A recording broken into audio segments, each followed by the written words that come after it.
makes no difference what you're going through.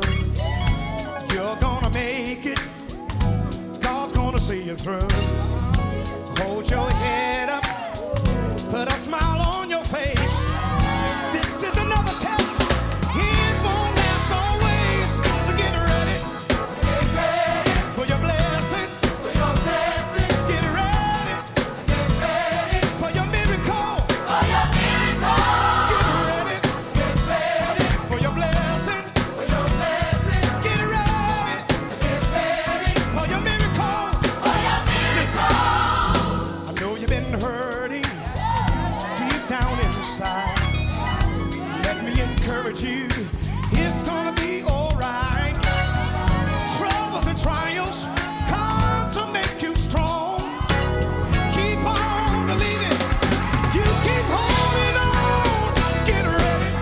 Get ready for your blessing. For your blessing. Get ready. Get ready for your miracle. For your miracle. Get ready. Get ready for your blessing.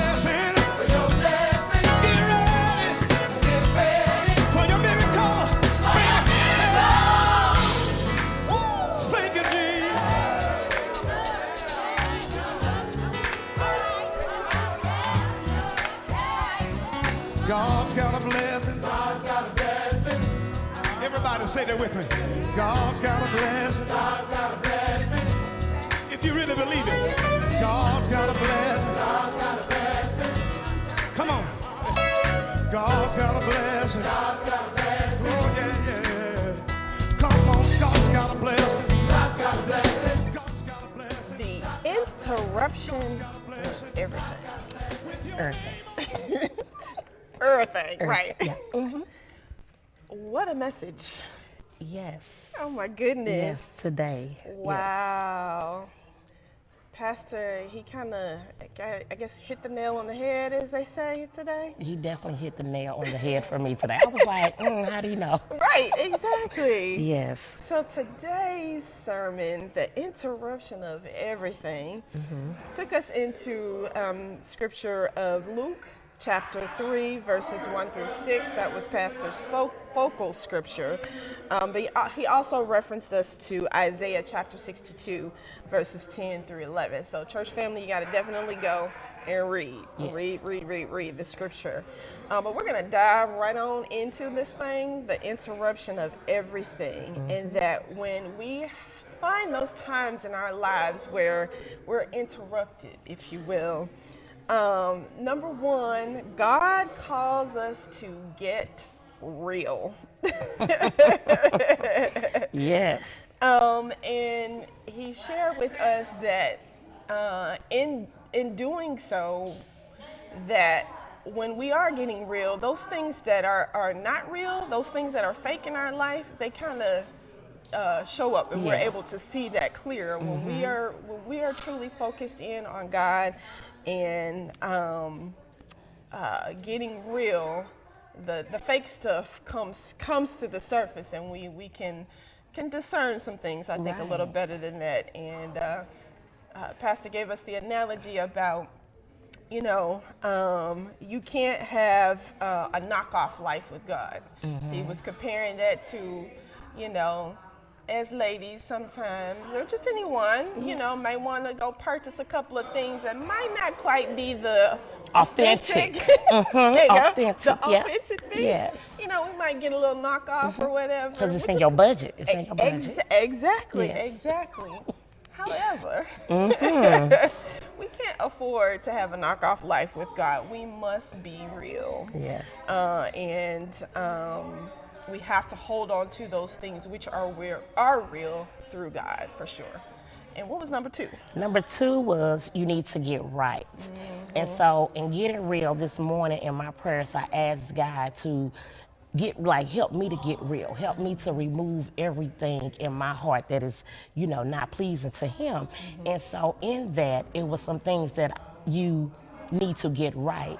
And Pastor shared that at times we have an AQR syndrome, ain't quite right syndrome. And things don't always go quite right, and we're not always quite right. But in getting real and trying to get right, you can only do that through Jesus Christ. And if you keep him at the center of everything, then you will be able to then, number three, we must prepare the way and get ready. So when you read the scripture in Luke, you'll see within the scripture where it talks about, hey, the Lord is coming, that we got to get ready and prepare the way.